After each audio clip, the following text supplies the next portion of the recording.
Footprint without feet, class 10 NCERT की book का chapter number 7 the necklace. इसको start करते हैं, हिंदी में एक्सप्लेन करेंगे। Matilda is invited to a grand party. Matilda को एक बड़ी पार्टी में इनवाइट करा जाता है। She has a beautiful dress but no jewellery. उसके पास एक खूबसूरत ड्रेस तो है लेकिन कोई ज्वेलरी नहीं है। She borrows A necklace from A friend. फिर वो अपने दोस्त के पास में से कोई नेकलेस उधार लेती है पहनने के लिए। एंड लूजेज इट, और इस नेकलेस को वो गंवा देती है, खो देती है। व्हाट हैपन्स देन, उसके बाद में क्या होता है। इसी क्वेश्चन के साथ स्टोरी को स्टार्ट करेंगे। तो स्टोरी को स्टार्ट करने से पहले आपको बता दें कि मटिल्डा जो है उसको एक और नाम से इस स्टोरी में पुकारा गया है, मैडम लॉइजल। और मटिल्डा की दोस्त मैडम फॉरेस्टियर जो है उसको भी एक दूसरे नाम से एक बार जिक्र किया गया है, उसका नाम जीनी है। और तीसरा कैरेक्टर इसके अंदर है मटिल्डा का हस्बैंड। तो ये स्टोरी 3 कैरेक्टर्स के आसपास घूमती है। मटिल्डा जिसका नाम मैडम लॉइजल भी है, और जीनी जिसका नाम मैडम फॉरेस्टियर है, और मटिल्डा का husband. She was one of Dooj pretty young ladies. वो उन खूबसूरत और यंग लेडी में से एक थी। मटिल्डा की बात हो रही है। Born as if through an error of destiny. उसका जन्म जैसे कैसे हुआ है, एरर ऑफ डेस्टिनी, यानी कि उसके जन्म होने में भाग्य की कोई गलती है। क्या गलती है? Into a family of Clarks. तो ऐसा क्यों कहा गया है कि मटिल्डा बहुत खूबसूरत है, यंग है, लेकिन एक एरर क्या है, वो ये है कि वो खूबसूरत तो है लेकिन उसका जन्म कोई बहुत ज़्यादा अमीर फैमिली में नहीं हुआ है। उसका जन्म एक मिडिल क्लास फैमिली में हुआ है, क्लास की फैमिली में हुआ है। तो यही एरर ऑफ डेस्टिनी यहाँ पे कहा गया है। She had no dowry. उसके पास कोई दहेज नहीं था। नो हॉप्स, कोई उम्मीद भी नहीं थी। अब तीसरी सबसे बड़ी बात, no means of becoming non loved and married by a man either rich or distinguished. तो उसके पास ना दहेज था, ना उम्मीद थी, और ना ही कोई उसके पास ऐसा रीज़न था, ना ही उसके पास कोई ऐसा कारण था। क्या कारण? कि उसको कोई एक बहुत ज़्यादा अमीर या जाना पहचाना आदमी, मशहूर आदमी उससे प्यार कर सके और उससे शादी कर सके। खूबसूरत बहुत है लेकिन जन्म एक मिडिल क्लास फैमिली में हुआ है। उसकी उम्मीदें, उसकी आकांक्षाएं बड़ी हैं, लेकिन प्रॉब्लम कहाँ आ रही है कि उसके पास ऐसा कोई रीज़न है ही नहीं, यानी कि अमीरी उसके पास नहीं है ताकि अमीर आदमी उसके साथ शादी कर सके। And married by a man, and she allowed herself to marry a petty clerk in the office of the board of education। उसके बाद में वो अपने आप को अलाउ कर देती है क्या करने के लिए, एक सामान्य से क्लर्क के साथ शादी करने के लिए अपने आप को अलाउ कर देती है। मतलब कहने की बात यह है कि उसकी शादी एक क्लर्क के साथ में हो जाती है। और वो क्लर्क कहाँ पे काम करता है? शिक्षा विभाग में क्लर्क वो काम करता है। तो क्लार्क के फैमिली में ही उसका जन्म हुआ है और क्लार्क के साथ ही उसकी क्या हो रही है, शादी हो जाती है। शी वाज सिंपल, वो सिंपल थी, बट शी वाज अनहैप्पी, लेकिन वो अनहैप्पी थी, नाखुश थी। She suffered incessantly feeling herself born for all delicacies and luxuries. वो हमेशा दुखी रहती थी और ये हमेशा ये वो फील करा करती थी कि उसका जन्म किसके लिए हुआ है, वो बहुत बड़ी बड़ी आरामदायक ज़िंदगी के लिए हुआ है, नज़ाकत भरी, कोमलता भरी ज़िंदगी के लिए हुआ है। ऐसा वो सोचती रहती थी, लेकिन रियलिटी में ऐसा था नहीं। क्योंकि अगर ऐसा हुआ होता तो उसको बहुत बड़े अमीर घर में पैदा होना चाहिए था, लेकिन उसका जन्म, फिर से बता रहा हूँ, एक मिडिल क्लास फैमिली के अंदर ही हुआ है। She suffered from the poverty of her apartment. तो उसका जो अपार्टमेंट था, जहाँ पर वो कमरे में, मकान में रहती थी, उसकी गरीबी से भी वो दुखी रहती थी। The shabby walls and the worn chair. ख़राब मैली दीवारें और टूटी फूटी ख़राब कुर्सियाँ। All these things tortured and angered her, सारी चीज़ें उसको प्रताड़ित और दुखी किया करती थी, गुस्सा दिलाया करती थी। तो ज़्यादा अमीर घर में पैदा नहीं हुई तो दीवारें उसकी ख़राब थी, पुरानी दीवारें थी और कुर्सियाँ भी इतनी अच्छी हालत में थी नहीं। तो ये सारी चीज़ें जो क्या करती हैं उसको दुखी करती हैं और उसको गुस्सा दिलाती रहती थी। When she seated herself for dinner opposite her husband, who uncovered the tureen with a delighted air, saying, "Oh, the good pet pie! I know nothing better than that." एक बार वो अपने हस्बैंड के साथ में डिनर कर रही थी, उसके सामने बैठी हुई थी और उसका हस्बैंड क्या करता था, जब वो खाना खा रहे थे तो वो ढक्कन हटा रहा था। बड़े बर्तन के ऊपर से ढक्कन हटाने के बाद उसने कहा कि ओह कितनी अच्छी पटपाई है। पटपाई मतलब एक ऐसी खाने की डिश थी जो वो डिनर में खा रहे थे, डिनर में उसको खा रहे थे और उसकी वो प्रेज़ कर रहा था। I know nothing better than that, मुझे इससे बढ़िया कुछ भी अच्छा नहीं दिखता है, अच्छा नहीं लगता है। मतलब उसका जो हस्बैंड है, मटिल्डा का हस्बैंड है, वो एक क्लार्क है, उसकी लाइफ इतनी कोई लग्जरी वाली नहीं है, तो इसलिए वो जो उसके पास में है उससे वो खुश है और खुश है तभी वो क्या करता है, उसकी खाने की वो बड़ाई कर रहा है। She would think of elegant dinner, तो जब उसका हस्बैंड एक तरफ क्या है कि उसी सामान्य खाने की बड़ाई कर रहा है तो वो क्या करती थी, एक एलिगेंट डिनर्स के बारे में सोचा करती थी। एलिगेंट डिनर का मीनिंग एक बहुत बड़े महंगे खाने, बहुत ही आकर्षक खाने के बारे में वो अपने दिमाग में वो ख्याल ऐसे बना लिया करती थी। ऑफ शाइनिंग सिल्वर, वो महंगे महंगे खाने, आकर्षक खाने हैं, किस में डले हुए हैं, चमचमाते हुए बर्तनों में डले हुए हैं, चांदी के चमचमाते हुए बर्तनों में डले हुए हैं, ऐसा वो दिमाग में सोचती रहती थी। She thought of the exquisite food served in marvellous dishes, तो वो इसके अलावा और क्या सोचती थी, बहुत शानदार और महंगे महंगे बर्तनों के अंदर बड़ी आकर्षक और स्वादिष्ट भोजन रखे होने की बातें वो सोचा करती थी। She had neither frocks nor jewels nothing, उसके पास ना तो फ्रॉक थी, ना ही कोई जूल था, ना कोई जवाहरात था, ज्वेलरी थी, कुछ भी नहीं था। And she loved only Dooj thing, और वो उन्हीं चीज़ों को प्यार करती थी, जो उसके पास नहीं था उन्हीं चीज़ों को वो लाइक करती थी। She had a rich friend, a school mate at the convent, who she did not like to visit, उसके एक दोस्त थी जो कि उसकी स्कूल मेट थी जब वे कॉन्वेंट स्कूल में एक साथ पढ़ा करते थे, जिसके घर में वो जाना पसंद नहीं करती थी। उसका क्या कारण है, she suffered so much when she return, क्योंकि जब वो अपने अमीर दोस्त के घर में जाती और वापस आती तो वो परेशान हो जाया करती थी।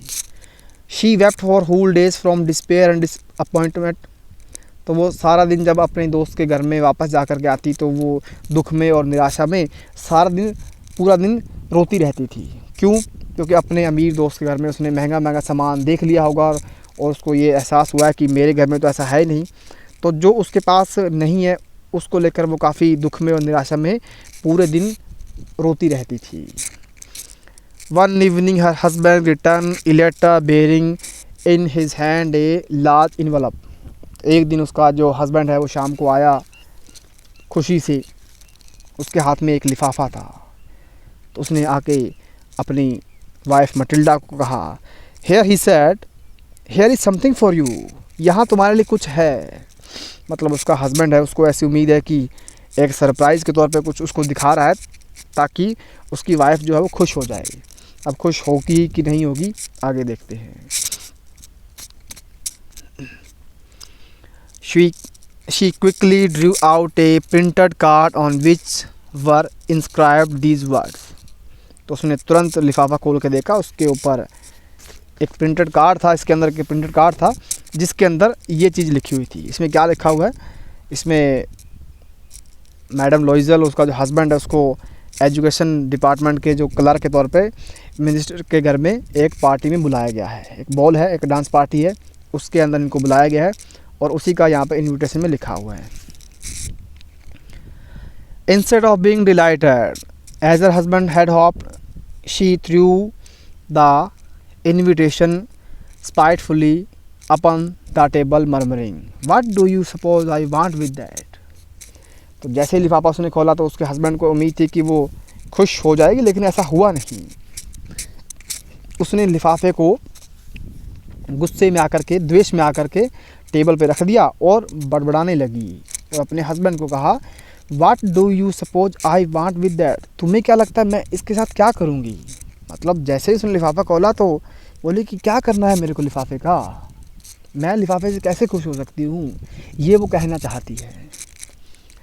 But my dear I thought it would make you happy. तो उसका हस्बैंड कहता है कि मेरे डियर, मुझे लगा कि ये चीज़ तुम्हें बड़ा खुश कर देगी। क्यों? यू नेवर गो आउट, तुम कभी बाहर नहीं गई हो। And this is an occasion, और ये एक मौका आ गया है। एंड ए फाइन वन, और बहुत ही अच्छा मौका है। Everybody wishes one and it is very select, not many are given to employees. हर आदमी जो एम्प्लॉय है, जो ये आशा करता है कि मिनिस्टर के घर में से उसको भी इनविटेशन आए, लेकिन सारे एम्प्लॉयज़ को इनविटेशन आता नहीं है। मैं देखो कितना लकी हूँ, मेरे को आया है। You will see the whole official world there, हम चलेंगे और तुम वहाँ पे क्या देखोगी, पूरा का पूरा जो ऑफिशियल वर्ल्ड जो है, जिसमें मिनिस्टर के मतलब एजुकेशन डिपार्टमेंट के और भी मिनिस्टर हैं, जो कर्मचारी हैं, एम्प्लॉयर्स हैं, वहाँ पे जो आए हुए हैं। She looked at him with an irritated eye and declared impatiently. तो उसके बाद में मटिल्डा ने उसको काफ़ी इरिटेट होगी और इरिटेट आई से उसने अपने हस्बैंड की तरफ देखा और अधीर होकर के कहा, अपना मतलब उसने संयम खो दिया। What do you suppose I have to wear to such a thing as that, तुम्हें क्या लगता है कि मेरे पास पहनने के लिए क्या है ऐसे ओकेजन के लिए। मतलब वो कहना चाहती है कि उसके पास फ्रॉक वगैरह नहीं है जाने के लिए, तो उसको याद दिलाती है कि तुम्हें क्या लगता है कि मैं पहनूंगी क्या। He had not thought of that, उसने इसके बारे में सोचा नहीं था। ही स्टैमर्ड, वो बेचारा हकलाया। वाई, क्यों। The dress you wear when we go to the theatre, it seems very pretty to me. He was silent, तो क्यों कहा, तो हकलाया बेचारा। तो उसने कहा कि जो ड्रेस जो है वो हम जब थिएटर में जाते हैं तो वो पहनती है, तो वो कैसी है। It seems very pretty to me, यह मुझ पर बहुत सुंदर दिखती है। ही वाज साइलेंट, तो ये उससे पूछ रही है अपने हस्बैंड से कि जो अपने थिएटर पे जाने के लिए हम जो ड्रेस पहनते हैं वो मेरे पर सुंदर दिखती है क्या। ही वाज साइलेंट, चुप था बेचारा। स्टफिफाइड, हैरान हुआ पड़ा था, एस्टोनिश्ड हुआ पड़ा था, इन डिसमे, दुख के अंदर। At the site of his wife weeping, उसके बाद में उसने देखा कि उसकी वाइफ जो है वो रो रही थी। He stammered, what is the matter, what is the matter. तो अपनी रोती हुई वाइफ को देख करके मटिल्डा के हस्बैंड ने कहा कि क्या समस्या है, क्या बात है, क्या बात है। पर परेशान है बेचारा, वो भी क्या करे। वो तो बेचारा सोच के तो कुछ और आया था, लेकिन बिल्कुल ही उसके अपोजिट हो गया। और ऐसा पहली बार नहीं कि अपोजिट पहली बार हुआ हो। जब वे खाना खा रहे थे डिनर के टाइम पे, उस टाइम उसका हस्बैंड जो पटपाई है उसकी प्रेज़ कर रहा था, और ये क्या कर रही है, ऐसे दिमाग में कल्पना कर रही है कि बड़े बड़े महंगे बर्तनों में महंगा महंगा आकर्षक खाना मेरे लिए होना चाहिए। तो यहाँ पे दोबारा आपको देखने को मिला है कि वो जो सोच रहा है उसके बिल्कुल उल्टा हो रहा है। By a violent effort she had controlled her vexation and responded in a calm voice wiping her moist cheeks.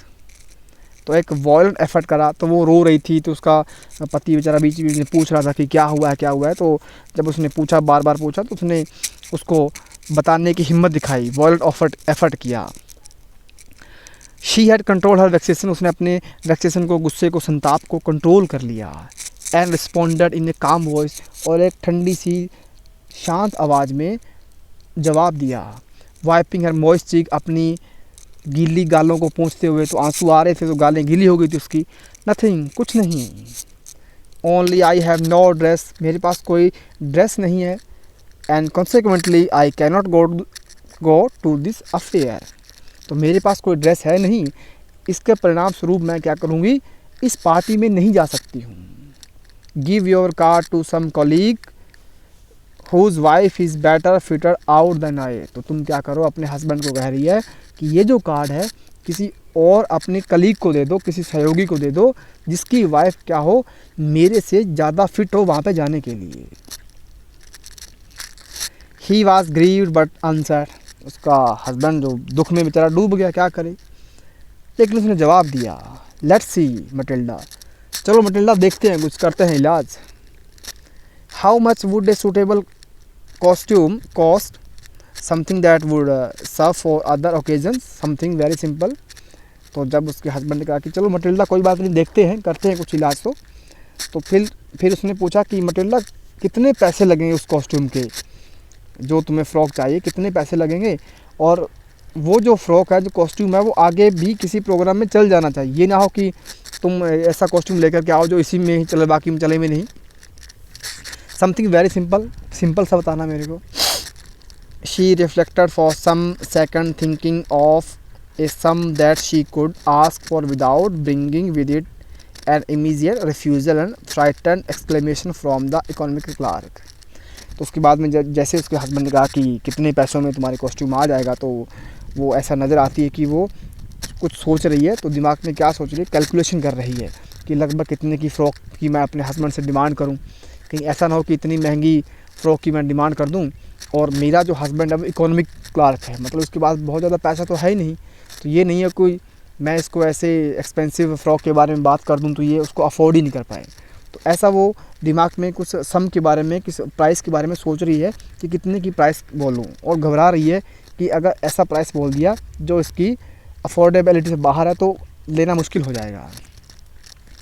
सोचते सोचते फाइनली शी सैड, उसने कहा इन ए हेजिटेटिंग वॉइस, एक हिचकिचाती हुई आवाज़ में, आई कैनॉट टेल एग्जैक्टली तो मैं नहीं बता सकती हूँ, but it seems to me that 400 francs ought to cover it, लेकिन मुझे लगता है कि 400 फ्रैंक में कवर हो जाएगा। मतलब मेरा जो कॉस्ट्यूम है उसका जो कॉस्ट पड़ेगा लगभग 400 फ्रैंक के आसपास पड़ जाएगा, तो ऐसा मुझे लगता है, लेकिन एग्जैक्टली नहीं है मेरे को ध्यान।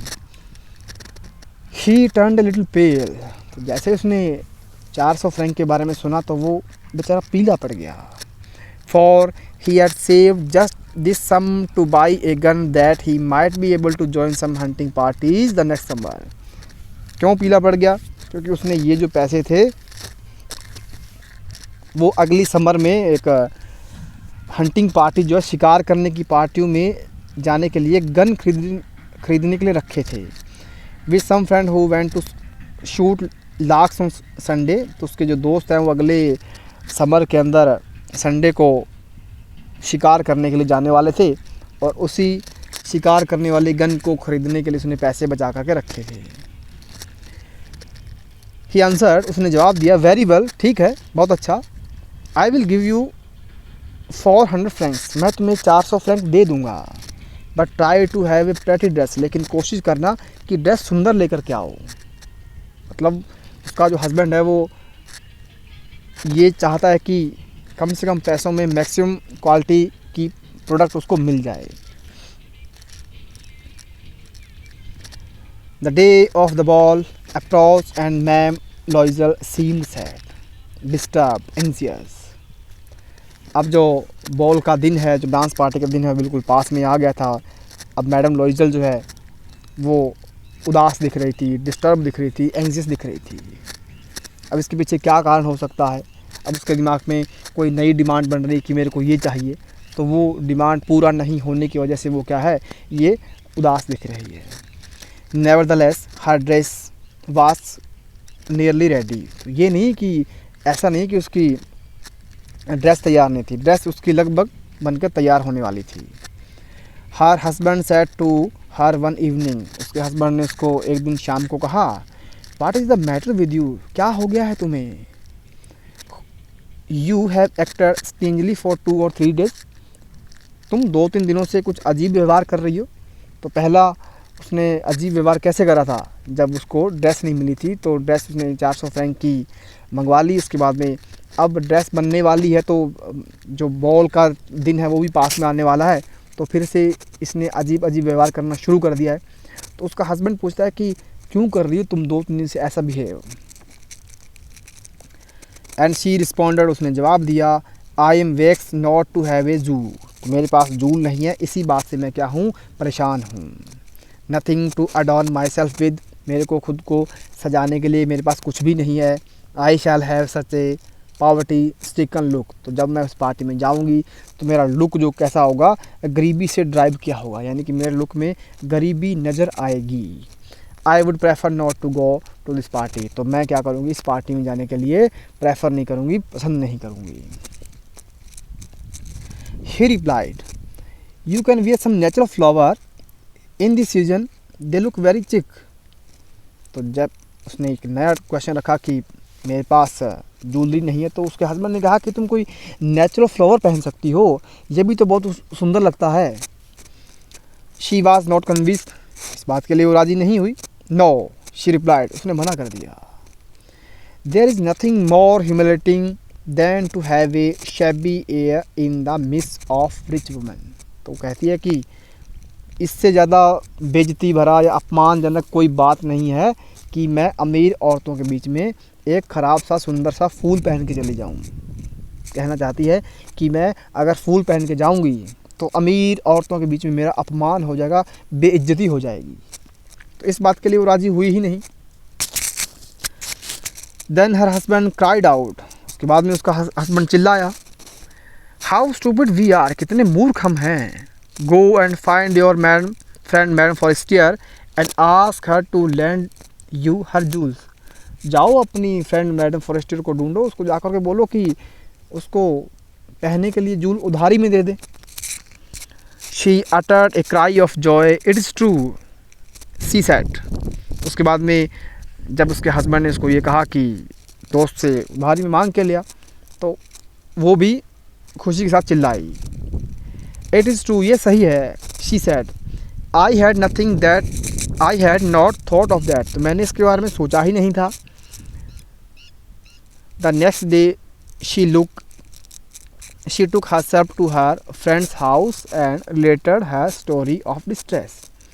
अगले दिन मैडम लॉइजल ने क्या किया, अपने दोस्त के यहाँ चली गई और उसको सारी कहानी जो थी अपनी बता दी।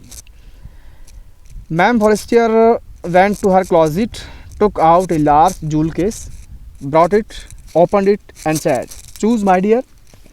उसकी फ्रेंड जो मैडम फॉरेस्टियर थी वो अपनी अलमारी के पास में गई, वहाँ से एक जूल केस वो लेकर के उसको लाई, खोला और मैडम लॉइजल को कहा कि माय डियर चूज़ कर लो, जो तुम्हें अच्छा लगता है वो सेलेक्ट कर लो।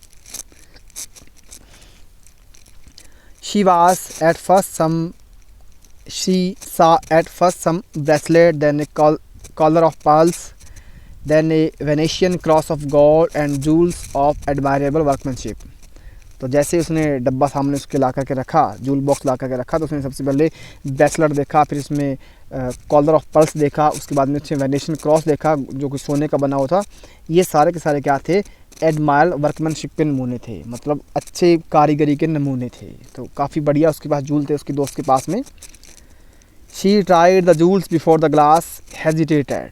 तो उसने शीशे के सामने सारे जो जूल्स तो ट्राई करके देखा, पहन के देखा, हेजिटेटेड, हिचकिचाई, but could neither decide to take them nor leave them. लेकिन वो डिसाइड नहीं कर पाई कि मैं कौन सा लेकर के जाऊँ और कौन सा यहाँ पर छोड़ कर जाऊँ।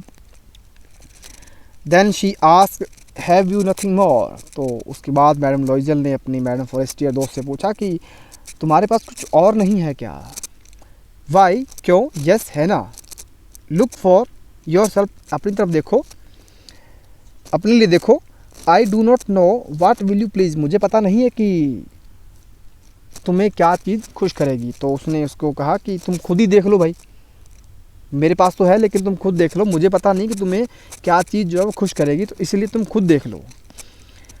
Suddenly she discovered in a black satin box a superb necklace of diamond. अचानक से उसने खोजा, क्या खोजा, एक काले रंग का सैटिन बॉक्स डब्बा खोज लिया। सैटिन बॉक्स क्या होता है, जिसमें के अंदर ये जूल वगैरह रखे रहते हैं, उसको सैटिन बॉक्स कहते हैं। और उसके अंदर बहुत ही शानदार सुपर्ब नेकलेस था, डायमंड से बना हुआ। Her hands trembled as she took it out. तो जैसे ही उसने उस नेकलेस को जो डायमंड से बना हुआ था उसको बाहर निकाला तो उसके हाथ कांपने लगे। क्यों, इसका कारण ये हो सकता है कि इतने महंगा हार उसने कभी ज़िंदगी में नहीं देखा होगा, क्योंकि वो एक अमीर घर में पैदा नहीं हुई थी। Then she took it out, she place it about her throat against her dress. उसने इस डायमंड के नेकलेस को अपने ड्रेस के ऊपर पहन के देखा, गले के ऊपर, एंड वाज एक्सटेटिक, और वो बहुत ज़्यादा खुश हो गई। Then she asked in a hesitating voice full of anxiety, could you lend me this. तो उसके बाद उसने एक एंग्जाइटी के साथ में, एक हिचकिचाती हुई आवाज़ में अपने दोस्त से पूछा, क्या तुम मुझे ये उधारी दे सकती हो? ओनली दिस, यही? वाई यस सर्टेनली, तो क्यों, हाँ बिल्कुल निश्चित रूप से। तो उसकी दोस्त जो मैडम फोरेस्टियरा कहती है कि ठीक है, हाँ बिल्कुल आप इसको ले जा सकती हो। She fell upon the neck of her friend, embrace her with passion, then went away with her treasure. तो जैसे ही उसने नेकलेस उधार में ले लिया तो वो अपने दोस्त को, मैडम फोरेस्टियरा को उसने गले लगा लिया और अपने ट्रेजर के साथ में, अपने खजाने के साथ में, यानी कि जो उसने उधार में लिया था नेकलेस, उसके साथ में वो चली गई। The day of the ball arrived. अब बॉल का जो दिन था वो पास में आ गया था। पास में क्या, आ ही गया था, दिन आ ही गया था। Madam Loisel was a great success. Madam लॉइजल एक ग्रेट सक्सेस थी, महान सफलता थी। क्यों? उसको फ्रॉक भी मिल गया था अभी, और उसके बाद उसको जो ज्वेलरी जो था वो भी मिल गया था। हालांकि उसको ज्वेलरी क्या था, अपने दोस्त से उधार में लेना पड़ा था। She was the prettiest of all, elegant, gracious, smiling and full of joy. वो सबसे खूबसूरत दिखती थी, आकर्षक, उदार और मुस्कुराती हुई, खुशी के साथ में हंसती हुई। ऑल द मैन नोटिस्ड हर, सारे आदमियों ने उसकी तरफ देखा। आस्क हर नेम, उसका नाम पूछा। And wanted to be presented, और उससे बात करने की कोशिश करी। She danced with enthusiasm, intoxicated with pleasure, thinking of nothing but all the admiration this victory so complete and sweet to her heart। तो उसने बड़े ही हर्षोल्लास के साथ में डांस करा, खुशी से वो पागल हो गई थी। वो दिमाग में क्या सोच रही थी, बस अपनी एडमिरेशन, अपनी प्रशंसा के बारे में ही सोच रही थी। This victory so complete and sweet to her heart, ये जो उसकी जीत थी वो पूरी थी और उसके दिल के बिल्कुल पास में थी, बहुत ही अच्छी थी। She went home towards 4 o'clock in the morning. उसके बाद में जब डांस पार्टी का प्रोग्राम ख़त्म हो गया होगा तो वो 4 बजे के आसपास अपने घर पे चलेगी मॉर्निंग में। Her husband had been half asleep in one of the little salon since midnight. तो उसका हस्बैंड जो है, तो हस्बैंड जो था वो आधी रात से एक आधी नींद में सोया हुआ था, एक छोटे से बॉक्स के अंदर, सैलून के अंदर, छोटे से कमरे के अंदर, with 3 other gentleman whose wife were enjoying themselves very much. तो उसके पास में उसके 3 और जेंटलमैन दोस्त भी थे, उनकी वहाँ पे वाइफ भी थी, जो क्या कर रहे थे, इंजॉय कर रहे थे। He threw around her shoulder the modest wrap they had carried, whose poverty clashed with the elegance of the ball costume. He threw around her shoulder the modest wrap they had। तो उसके बाद में उसका जो husband था उसने अपने कंधों के ऊपर क्या था, एक मॉडेस्ट रैप, एक मोटी चादर का कपड़ा था, उसके ऊपर ओढ़ लिया। उनके पास जो था, हैड कैरिड हुज पॉवर्टी, तो क्या था कि उन्होंने एक मोटी चादर का जो कपड़ा पहना था, तो उससे क्या नज़र आने लगा कि थोड़ी सी उनकी गरीबी नज़र आने लगी। हालांकि उसने फ़्रॉक भी नहीं ले लिया था और ज्वेलरी भी उसने उधारी में उसको मिल गया था, लेकिन ये जो चादर जो थी उनकी काफ़ी पुरानी थी, इससे उनकी जो गरीबी अब थोड़ी नज़र आ रही थी, क्योंकि जब उसके हस्बैंड ने अपने ऊपर वो चादर ओढ़ी थी। She wish to hurry away in order not to be noticed by the other women who were wrapping themselves in rich fur. तो उसके मटिल्डा के हस्बैंड ने एक मोटी चादर ओढ़ी हुई है जो काफ़ी पुरानी सी है। अब जैसे इस बात का एहसास मटिल्डा को होता है तो वो जल्दी से जाने की कोशिश करती है। क्यों करती है?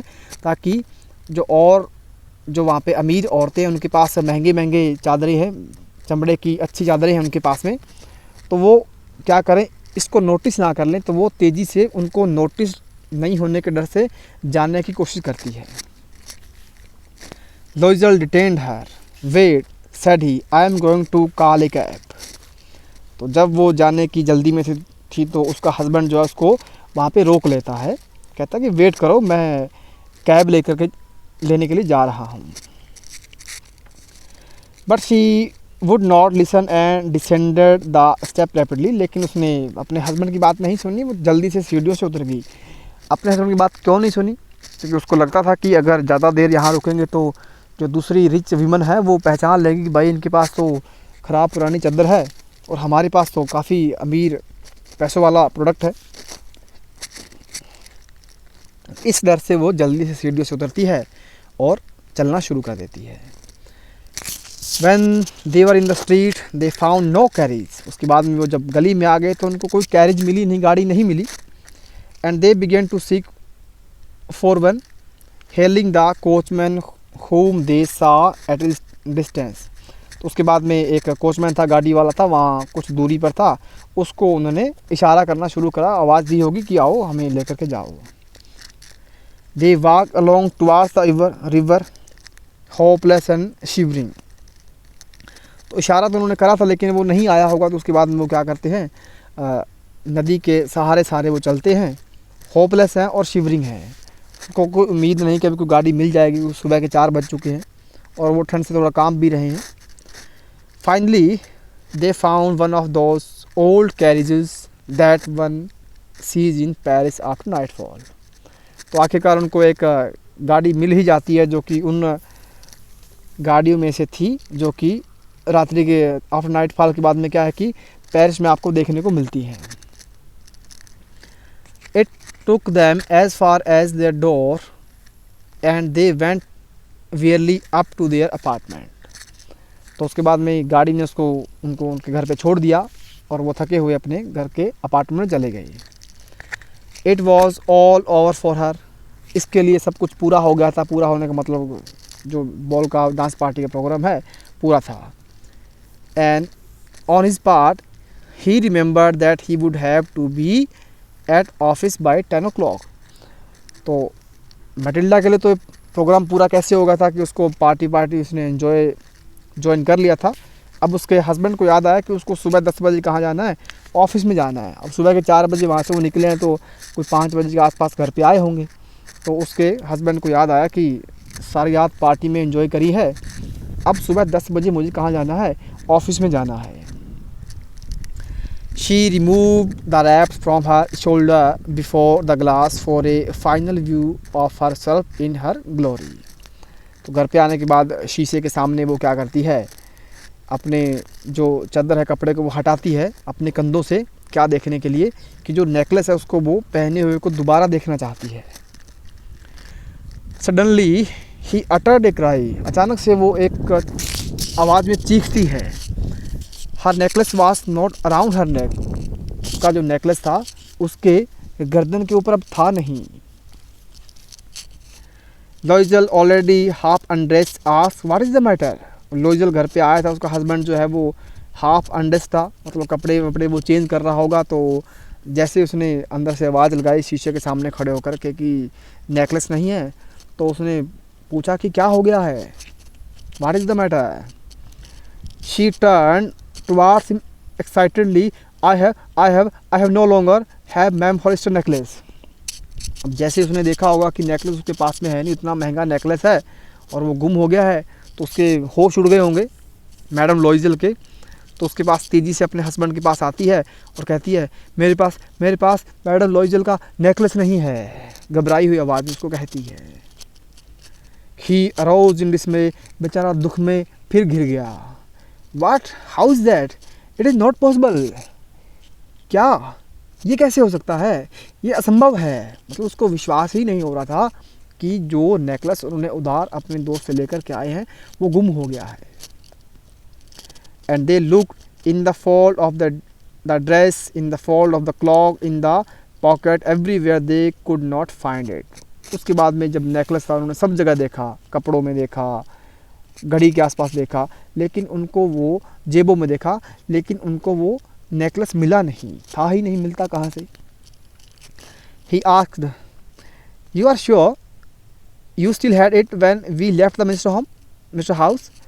तो उसके बाद उसका जो हस्बैंड है उससे पूछता है कि तुम्हें पक्की बात याद तो है ना कि जब हम मिनिस्टर के घर से निकले थे तो तुमने ये पहना हुआ था। पूछ रहा है से, क्लैरिफाई कर रहा है, कंफर्म कर रहा है कि याद करो तुमने पहना था क्या। Yes I felt it as we came out. हाँ मुझे एहसास हुआ था, मुझे फील हुआ था कि जब हम आए थे तो था ये मेरे पास। यहाँ पे आप देख सकते हैं कि हस्बैंड वाइफ दोनों बड़े ही टेंस मूड के अंदर हैं, क्योंकि गुम हो गया और वो घबराए हुए हैं दोनों। उसका हस्बैंड तो बेचारा वैसे ही प्रॉब्लम में था, वो तो ऑलरेडी कह रहा था कि इतने पैसे नहीं हैं तो कैसे करेंगे, तो उधार मांग के उसने हालांकि उसने आइडिया दिया था कि अपने दोस्त से उधार मांग करके लेकर के आओ। But if you had lost it in the street we should have heard it fall. तो उसका हस्बैंड कहता है कि अगर तुमने इसे गली में खोया तो हमें इसकी आवाज़ तो आनी चाहिए थी। It must be in the cab, ये कैब में होना चाहिए। Yes it is possible, did you take the number. उसकी वाइफ कहती है कि हाँ ये संभव है, क्या तुमने कैब वाले का नंबर लिया था क्या। नो नहीं लिया। एंड यू, और तुमने did you notice what is what, क्या तुमने नोटिस करा था कि ये क्या था। नो नहीं करा। दोनों के बीच में गहमा गहमी चल रही है, दोनों हड़बड़ाहट में एक दूसरे से बात कर रहे हैं, पूछ रहे हैं कि कैब में नंबर लिया क्या, वहाँ पे आवाज़ आई होगी, ऐसी बातें चल रही हैं। No they looked at each other utterly cast down. बहुत ही गहरी निराशा के साथ में एक दूसरे की तरफ देखते हैं कि क्या करें, अब क्या होगा। Finally लॉइजल dress himself again. तो उसके बाद में लॉइजल ने फिर से कपड़े पहन लिए, घर पे आके कपड़े वो चेंज कर रहा होगा तो उसने दोबारा कपड़े पहन लिए, क्योंकि उसको ये था कि सुबह ऑफिस में जाना है, कोई 3-4 घंटे उसको रेस्ट करने का भी उसके दिमाग में प्लान होगा। I am going he said, मैं जा रहा हूँ, all the track where we went on foot to see if I can find it. तो मैं जा रहा हूँ जहाँ पे उस ट्रैक पे, उस रास्ते पे, जिस रास्ते पे हम चल के आए थे, क्या पता मुझे वहाँ पे मिल ही जाए। एंड ही वेंट, और वो चला गया। She remained in her evening gown not having the force to go to bed. तो उसका हस्बैंड चला गया। उसके बाद में उसकी जो वाइफ मटिल्डा है, मैडम लॉइजल है, वो शाम वाले इवनिंग गाउन के अंदर ही रहती है और उसको बेड पे जाने की उसमें हिम्मत नहीं हो रही है। अब बेड पे जाने की हिम्मत होगी कैसे, दिमाग में तो टेंशन चल रही है, अब नींद उसको आएगी कैसे। Toward 7 o'clock her husband return, he had found nothing. 7 बजे के आसपास उसका हस्बैंड वापस आता है, वो कुछ भी ढूंढ के नहीं लाया था।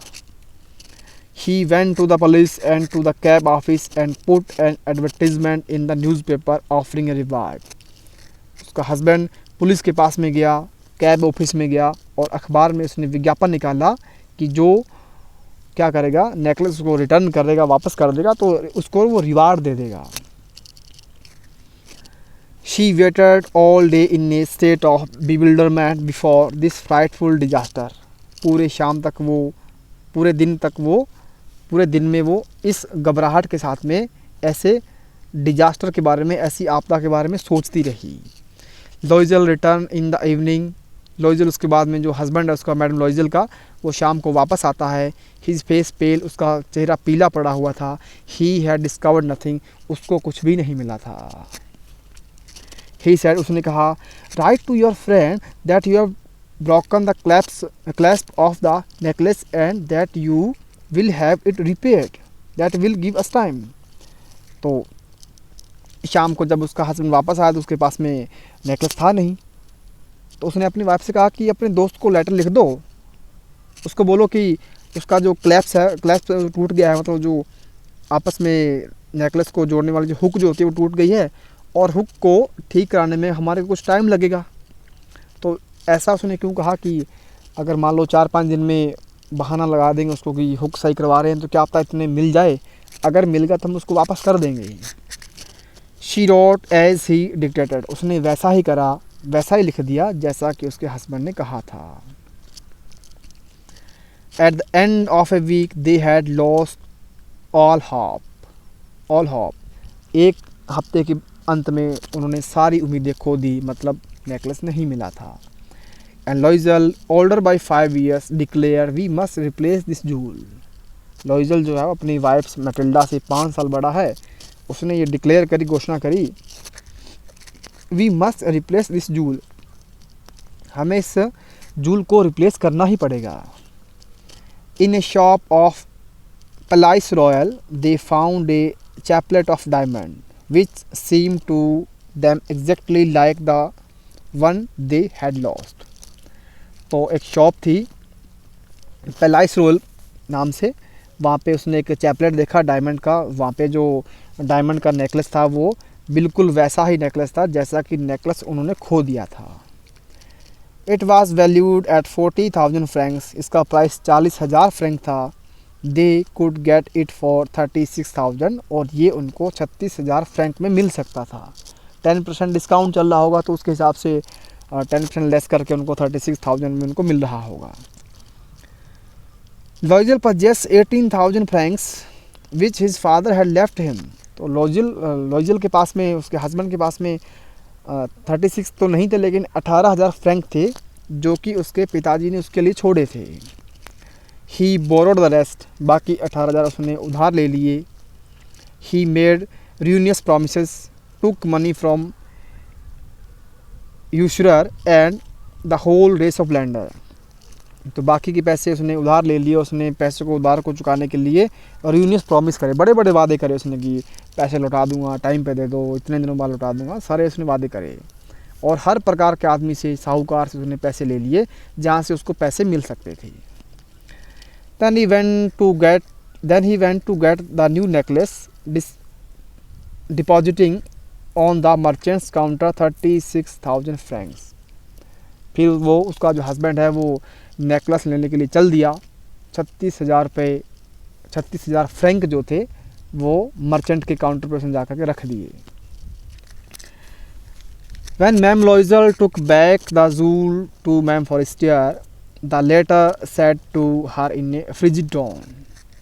तो उसके बाद में जब उन्होंने ख़रीद लिया नया 36,000 फ्रैंक्स के अंदर एक नया नेकलेस, तो मटिल्डा अपने दोस्त को, मैडम फॉरेस्टर को वो लौटाने गई।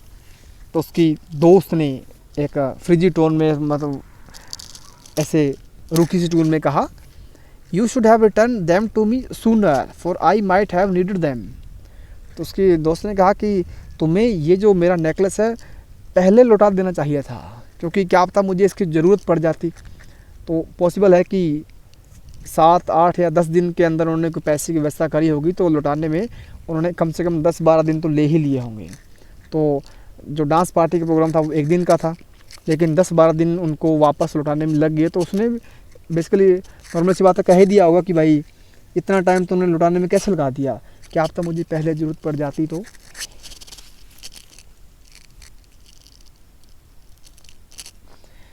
Ma'am Forestier did not open the jewel box as ma'am Loisel feared she would.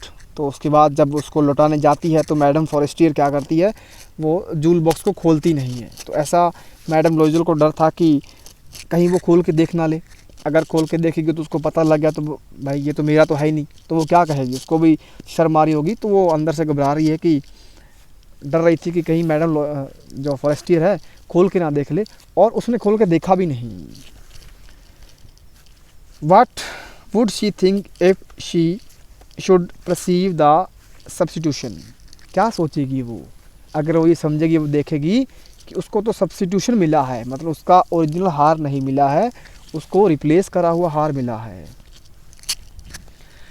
What should she say? उसको क्या कहना चाहिए? Would she take her for a robber? तो क्या वो उसे रॉबर कह सकती है क्या? सारी बातें उसके दिमाग में चल रही हैं। हालांकि ऐसा कुछ हुआ नहीं, उसने डब्बा खोल के देखा है नहीं, सीधा उसने अलमारी में रख लिया होगा। Ma'am लॉयजल now new the horrible life of necessity.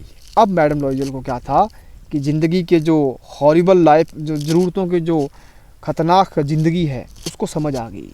कैसे समझ आई कि ज़रूरतों की ख़तरनाक ज़िंदगी समझ में आई कैसे, भयावह ज़िंदगी समझ में आई कैसे, क्योंकि नेकलेस को ख़रीदने में जो उन्होंने कर्ज़ा उठाया था, उस कर्ज़े को वापस लौटाना तो पड़ेगा ही। अब जब कर्ज़े को लौटाएंगे तो ज़िंदगी में चीज़ों की कमी तो हो ही जाएगी, क्योंकि कर्ज़े में जब आपका पैसा खर्च होगा तो बाकी सामान आप नहीं खरीद पाओगे। तो यही है life, horrible life of necessity. She did her part, उसने अपना पार्ट बखूबी निभाया। तो उसका हिस्से में क्या आया था बात, यही आए थे कि भाई अब ज़िंदगी काटनी पड़ेगी, थोड़ा कैसे काटनी पड़ेगी, ज़रूरतों के साथ में काटनी पड़ेगी। तो उसने अपना जो रोल है काफ़ी बढ़िया से अदा किया है। हाउएवर कम्प्लीटली, हालांकि उसने कम्प्लीटली ऐसा किया हेरोइकली और बड़े ही हेरोइक तरीके से करा। इट वॉज नेसेसरी टू पे दिस फ्राइटफुल डेट, ये जो भयावह जो कर्जा है उसको पे करना ज़रूरी था। शी वुड पे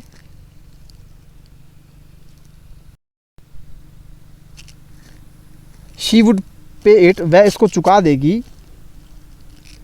they send away the made, उन्होंने मेड को जो घर पे काम वाली रखी हुई थी उसको वापस भेज दिया। दे चेंज देयर लॉजिंग्स, उन्होंने अपने जो किराए का मकान था उसको भी चेंज कर दिया। They rented some rooms in an attic, और जो उन्होंने जो एटिक थी, अटारी थी, उसको किराए के तौर पे, किराए कमरे के तौर पे यूज़ कर लिया। She learn the ऑडियस work of A kitchen, उसके बाद उसने जो रसोई का जो ऑडियस वर्क है, बर्तन साफ़ करने का, ये कपड़े साफ़ करने का, जो रसोई में जो भी काम होता है पोछा वगैरह लगाने का, ये भी उसको करना पड़ा। शी वाश द डिशेस, वो बर्तन भी धोया करती थी।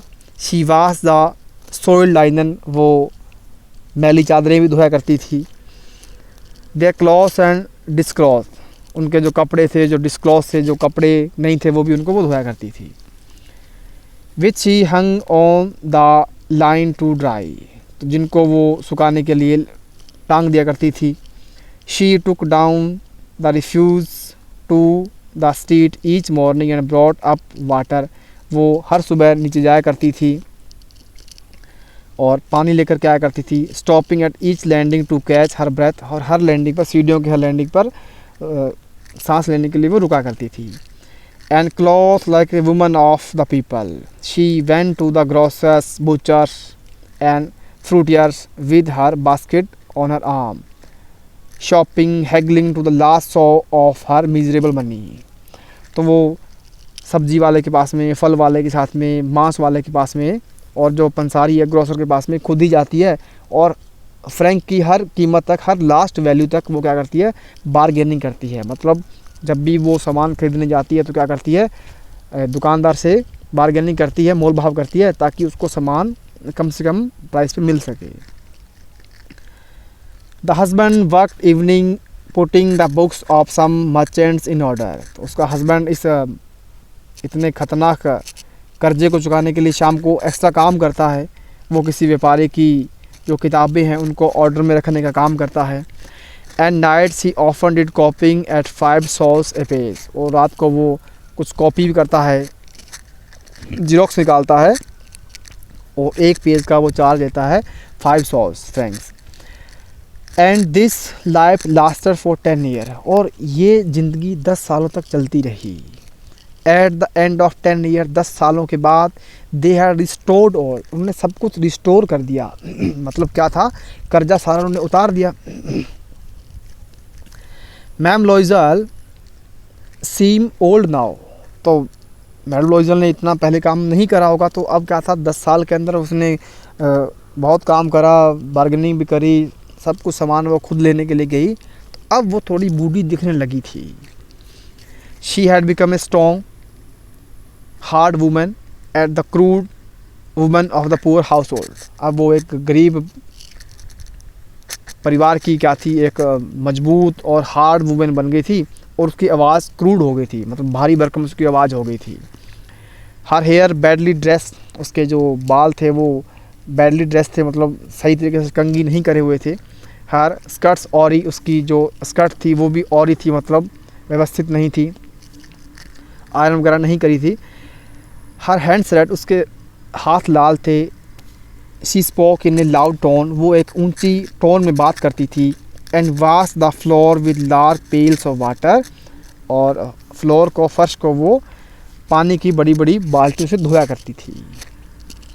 But sometime when her husband was at the office, she would seat herself before the window and think of that evening party of former time, लेकिन कभी कभार क्या था कि उसका हस्बैंड जब ऑफिस में हुआ करता था तो वो बैठ जाया करती थी और सोचा करती थी उन पुराने दिनों के बारे में, ऑफ दैट बॉल, उस डांस पार्टी के बारे में, where she was so beautiful and so flattered, जहाँ पर वो बहुत खुश और बहुत सुंदर दिखती थी, उस डांस पार्टी के बारे में वो सोचा करती थी। How would it have been if she had not lost the necklace, क्या होता अगर उसने नेकलेस नहीं खोया होता तो। हु नोज, कौन जानता है। How singular is life, life कितनी अकेली हो गई है। And how full of changes, कितने इसमें बदलाव आ गए हैं। How small a thing will ruin or save one, कैसे एक छोटी सी चीज़ आपको या तो बर्बाद कर सकती है या बचा सकती है। तो ये सारी बातों को सोच सोच के वो ऐसे दिमाग में क्या के आइडिया लेकर के आ रही है।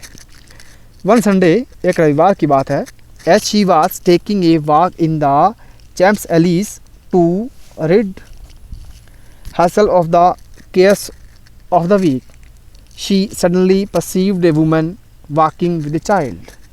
एक रविवार को वो जब चैम्प्स एलिस के अंदर वो कुछ वॉकिंग कर रही थी तो उसने क्या देखा कि एक सामने से वुमन आ रही है और उसके साथ में एक बच्चा भी था। इट वॉज मैडम फॉरेस्टियर, ये मैडम फॉरेस्टियर थी। Still young, still pretty, still attractive. Madam Forestier जो थी अभी भी यंग दिखती थी, सुंदर दिखती थी और आकर्षक दिखती थी। Madam Loisel was affected, madam Loisel इससे प्रभावित हो गई। Should she speak to her, तो क्या उसे उससे बात करनी चाहिए क्या। तो लॉइजल कह रही है कि लॉइजल यानी कि मैं मैडम फॉरेस्टियर से बात करूं क्या। या सर्टेनली, फिर खुद ही वो अपने क्वेश्चन का आंसर करती, हाँ निश्चित रूप से बात करनी चाहिए। And now that she had paid, she would tell her all. Why not? अब तो उसने सारा कर्जा चुका दिया है, अब उसको वो सब कुछ बता देगी, क्यों नहीं, बात करनी चाहिए। She approached her, good morning Jenny. उसके बाद में वो गई उसके पास में, मैडम फॉरेस्टियर के पास में, लॉइजल जो है फॉरेस्टियर के पास में गई और उसको जाकर के कहा गुड मॉर्निंग जेनी। तो आपको मैंने बताया था कि मैडम फॉरेस्टियर का जो दूसरा नाम है इस चैप्टर में आपको जेनी भी दिखेगा। Her friend did not recognise her and was astonished to be so familiarly addressed by this common personage. तो उसकी जो फ्रेंड थी, मतलब जेनी की बात हो रही है, मैडम फॉरेस्टियर ने लॉइजल को पहचाना नहीं और वो हैरान हो गई कि किसने मुझे इतने मतलब फैमिलियरली तरीके से, यानी कि मतलब जान पहचान वाले तरीके से आवाज़ लगाई है कि एक आम आदमी मेरे को इतने कितने अशिष्टता से मतलब मेरे से व्यवहार कर सकता है। सी स्टैमर्ड, तो जैसे उसने जैनी कहा कि गुड मॉर्निंग जैनी, तो वो थोड़ी ऐसे रुक से गई, हकला से गई। But madam I do not know, you must be mistaken. तो फॉरेस्टियर ने कहा, जैनी ने कहा कि लेकिन मैडम मैं आपको जानती नहीं हूँ, मुझे लगता है कि आपको गलतफहमी हो गई है। No I am Matilda Loisel, नहीं मैं मटिल्डा लॉइजल हूँ। Her friend uttered a cry of astonishment, oh my poor Matilda. जब जैसे उसने कहा कि मैं मटिल्डा लॉइजल हूँ, उसकी दोस्त जो थी वो एक ऊंची आवाज़ में चिल्लाई, खुशी के साथ में और हैरानी के साथ में, oh my poor Matilda how you have change, तुम कितना बदल गई हो। बदल तो वो गई थी, इसमें कहा गया कि 10 साल में उसने कर्जा उतारा और काफ़ी उनको हार्ड वर्क करना पड़ा, इस वजह से उसकी जो बोलने की जो टून है, उसका बाल वगैरह है वो काफ़ी डिस्टर्ब हो गए थे। यहाँ पे देख सकते हैं आप, ये जो और स्कर्ट है और इसमें डिस्टर्ब जो हेयर है उसको मटिल्डा है और ये मैडम फॉरेस्टियर है जो अभी वैसे ही प्रेटी सुंदर दिख रही है। Yes I have had some hard days since I saw you and some miserable ones and all because of you। तो कहती है मटिल्डा कि हाँ, जब से मैं तुमसे मिली हूँ तो मेरे ज़िंदगी की मैंने काफ़ी ख़राब दिन देखे हैं और एंड सम मिजरेबल वन, और बहुत ही कष्टकारी, and all because of you, और ये सारा तुम्हारी वजह से हुआ है। Because of me, how is that, मेरी वजह से हुआ है, कैसे। You recall the diamond necklace that you loaned me to wear to the minister's ball। तुम्हें याद है तुमने एक बार मेरे को डायमंड का नेकलेस दिया था पहनने के लिए जब मैं मिनिस्टर की डांस पार्टी में गई थी। यस वेरी वेल, हाँ अच्छी तरीके से याद है। वेल आई लॉस्ट इट, हाँ वो मैंने खो दिया था, गंवा दिया था। हाउ इज़ दैट, ये कैसे हो सकता है। Since you return it to me, तुमने तो मुझे वो वापस दे दिया था ना। I return another to you exactly like it, मैंने तुम्हें इसके बिल्कुल सेम दिखता हुआ और कुछ लौटाया था। And it has taken us 10 years to pay for it, और इसका कर्जा उतारने में हमारे को, डायमंड का नेकलेस का कर्जा उतारने में 10 साल लग गए। You can understand that it was not easy for us who have nothing, तुम ये बात तो समझ ही सकती हो ना कि हम जिनके पास कुछ भी नहीं है और ऐसा करना हमारे लिए कितना मुश्किल रहा होगा। But it is finished and I am decently content, लेकिन कुछ भी हो ये फिनिश हो गया है, मतलब ये कर्जा हमने उतार दिया है और मैं ईमानदारी से अब क्या हूँ, खुश हूँ। मैडम फॉरेस्टर स्टॉप शॉर्ट, तो जैसे ही मैडम फॉरेस्टर ने सुना तो बीच में रुक गई, वो बातें करते करते चुप हो गई। She said you say that you bought a diamond necklace to replace mine, तो फॉरेस्टियर ने लॉजिकल से पूछा कि तुम क्या कहती हो कि तुमने मेरे वाले नेकलेस को रिप्लेस करने के लिए एक नया डायमंड का नेकलेस खरीदा था क्या? Yes you did not perceive it then, हाँ खरीदा था मैंने, लेकिन तब तुमने इसको देखा नहीं था, मतलब जब मैं तुम्हारे घर पे डब्बा लेकर के आई थी उसका डायमंड का नेकलेस का, तो तुमने डब्बा खोल के देखा नहीं था उस time. They were just alike, वो जो डायमंड थे बिल्कुल उसके जैसे ही दिखते थे। And she smiled with proud and simple Joy, madam Forestier, और उसके बाद में मैडम लॉइजल हो स्माइल करती है और गर्व के साथ में और जॉय के साथ में। Madam Forestier was touched and look and took both her hands as she replied, तो जैसे ही मैडम फॉरेस्टर ने ये बात सुनी तो वो, उसके दिल को ये बात छू गई और उसने मैटिल्डा के हाथ को पकड़ लिया और उसको रिप्लाई करा, ओह माय पुअर मैटिल्डा, मेरी प्यारी मैटिल्डा, माइन वर फाल्स, मेरे वाले डायमंड नेकलेस तो, मेरे वाले डायमंड तो नकली थे।